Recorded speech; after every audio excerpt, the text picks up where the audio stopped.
तो सभी मीडिया के मित्रों का स्वागत है, अभिनंदन है। और जैसा कि अभी बताया गया कि अभी हाल ही में बजट प्रस्तुत किया गया था वित्त मंत्री श्रीमती निर्मला सीतारमण जी के द्वारा, और आज गुजरात प्रदेश भारतीय जनता पार्टी की ओर से एक छोटा सा कार्यक्रम आयोजित किया गया।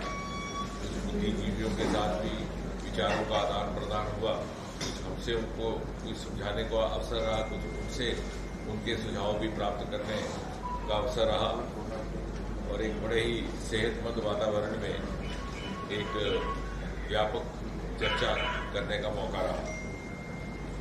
और उसी सिलसिले को आगे बढ़ाते हुए मीडिया के मित्रों के साथ अहमदाबाद के मीडिया सदा बहुत ही सकारात्मक कंस्ट्रक्टिव रहा है, और इसलिए हमारा भी ये दायित्व बनता है, जिम्मेवारी बनती है कि हम जो आज हमारी चर्चाएं रही हैं बजट को लेकर के अहमदाबाद नगर में, उसका भी कुछ उल्लेख करें, और जो बजट को लेकर के मोदी जी की जो विजन, जो उसमें दूरदर्शी की झलक है, उसके ऊपर भी चर्चा करें। तो सबसे पहले तो मोटे तौर पर संक्षिप्त में मैं ये कहूँगा कि ये बजट 2025 है, ये प्रधानमंत्री श्री नरेंद्र मोदी जी की दूरदर्शी और उनकी फ्यूचरिस्टिक विजन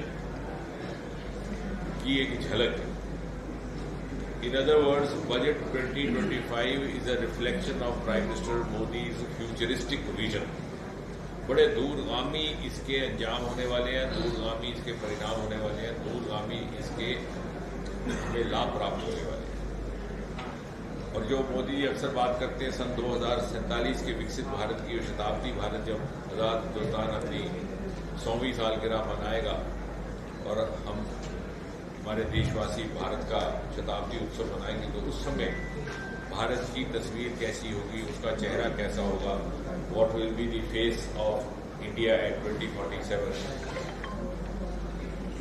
वो निर्धारित करने का या उसकी योजना बनाने का भी समय अभी से शुरू हो चुका है।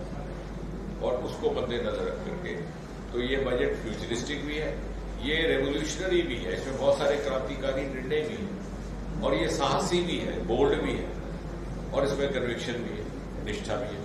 So it's a budget of courage, budget of conviction, budget of courage of conviction, and budget with strong revolutionary decisions with a futuristic vision. उदाहरण के तौर पर एक घोषणा जिसकी आम चर्चा हुई है, जो मध्यम वर्ग को लेकर के, जो कभी कभी कहा जा रहा था कि मध्यम वर्ग की उपेक्षा होती है, तो उनको लेकर के जो टैक्स रिलीफ मिला है, मुझे लगता है उसका बहुत ज्यादा उल्लेख करने की आवश्यकता नहीं है। आप मित्रों ने उसको अपनी रिपोर्ट्स में भी लाया है, अपनी टिप्पणियों में भी, कि पहली बार 5 गुना बढ़ गई है रिलीफ। सन 2014 में जब ये सरकार आई थी और यूपीए की सरकार थी, कांग्रेस नेतृत्व की, तो इनकम टैक्स रिलीफ आम नागरिक के लिए हुआ करती थी 2.5 लाख, आज बढ़कर के 25 लाख हो गई।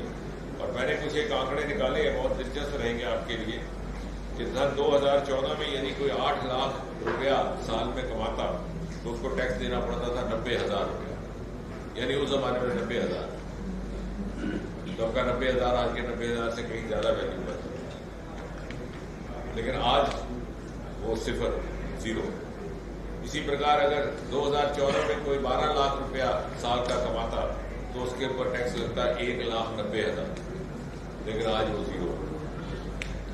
और चूंकि 12 लाख के बाद जो टैक्स लगना है उसकी भी दरों में कटौती की गई है। उदाहरण के तौर पर यदि आप 2014 में ये सरकार आने से पहले 24 लाख रुपया कमाते तो आपको टैक्स लगता 5.5 लाख रुपया, आज उस पर अगर टैक्स लगेगा तो मात्र 3 लाख रुपया। यानी टैक्स की रिलीफ 12 लाख रुपए तक देने से लगभग देश की भारी मात्रा में जो जनसंख्या है वो टैक्स फ्री हो, उनको टैक्स के बारे में सोचने की आवश्यकता है। और जो 12 लाख से अधिक है उनके ऊपर भी बोझ में कमी आई, यानी जहां 5.5 लाख अगर किसी को देना पड़ता था 12 लाख के ऊपर सन 2014 से पहले, आज उसको 24 लाख और 3 लाख देना। इसके अतिरिक्त बहुत से ऐसे निर्णय, चूंकि टैक्स का निर्णय बहुत लोकप्रिय हुआ, तो इस कारण बहुत से और निर्णय ऐसे रह गए जिनकी इतनी चर्चा नहीं हो पाई, लेकिन धीरे धीरे, मैंने उस दिन भी कहा था जिस दिन ये बजट प्रस्तुत हुआ था, सदन से बाहर निकले थे तो मीडिया के मित्रों ने पूछा तो मैंने कहा कि इस टैक्स रिलीफ के कारण बहुत सारे ऐसे निर्णयों की जिक्र नहीं हो रहा, जैसे जैसे विश्लेषण होगा तो उसका व्यापक चर्चा न केवल देश में होगी बल्कि विदेश में होगी। विदेश चौंक उठेगा कि ये कैसे निर्णय हो रहे हैं। उदाहरण के तौर पर जो न्यूक्लियर मिशन लॉन्च करने का निर्णय है, ये मोदी जी के ही द्वारा किया जा सकता था। 60-70 वर्ष तक हमारा न्यूक्लियर सेक्टर गोपनीयता के पर्दे में काम करता रहा, साधनों के अभाव में काम करता रहा। उसको वहां से मुक्त करके पब्लिक प्राइवेट पार्टिसिपेशन के दरवाजे खोल दिए गए हैं और यही कारण है कि आज हम इस स्थिति में कि हम ये कह सकते हैं पूरे आत्मविश्वास और कॉन्फिडेंस के साथ कि सन 2047 तक भारत 100 गीगावाट न्यूक्लियर एनर्जी पैदा करने की स्थिति में रहेगा। और ये निर्णय केवल मोदी जी के नेतृत्व में हो सकता था। ये मैं इस आधार पर भी कह रहा हूं कि इसी सरकार ने मोदी जी की अनुमति से आज से 3-4 वर्ष पहले इसी प्रकार अंतरिक्ष क्षेत्र को भी खोल दिया था, जिसे मीडिया ने लिखा था कि Modi has unlocked the space sector. यानी वो श्रीहरिकोटा जहां फाटक के अंदर कोई झांक जाता तो उसके ऊपर पुलिस की रिपोर्ट हो जाती, आज कोई भी वहां पर लॉन्चिंग होती है तो 5-10 हजार लोग दर्शक देखने आते हैं और 1,500-2 हजार की संख्या मीडिया वाले होते हैं।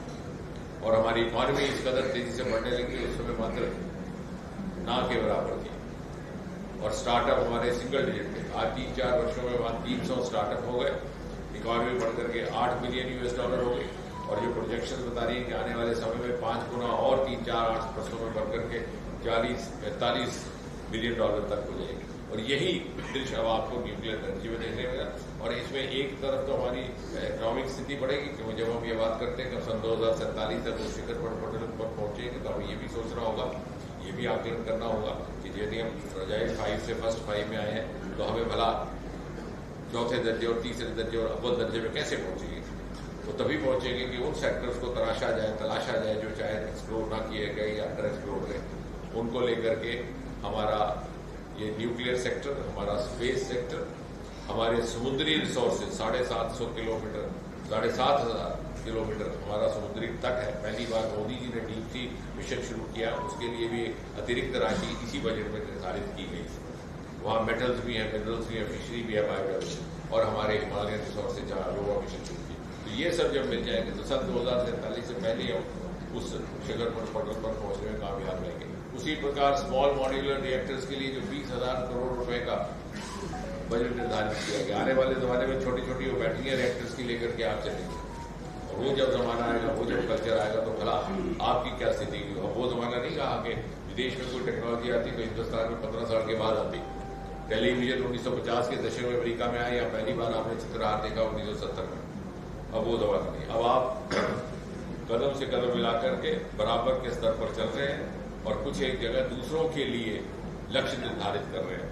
जैसे आपने कहा न्यूक्लियर एनर्जी 100 गीगावाट बाई 2047 और इसीलिए चीन के स्थिति में चीन का बैंक बनाया जाएगा प्लांट्स के लिए। अब वो जमाना होगा कि लैब क्रिएटेड फूड्स और आने वाले जमाने में हमारी इकोनॉमी बायो इकोनॉमी ड्रिवन होगी, जैसे कि पिछली इंडस्ट्रियल रेवोल्यूशन IT ड्रिवन थी। उन सब बातों को मद्देनजर रख करके इस बजट की रचना की गई है। और नेशनल रिसर्च फाउंडेशन जिसकी घोषणा वोट ऑफ अकाउंट में हुई थी, मोदी जी के तीसरे कार्यकाल में मोदी 3.0 में उसके लिए 50,000 करोड़ निर्धारित किया गया।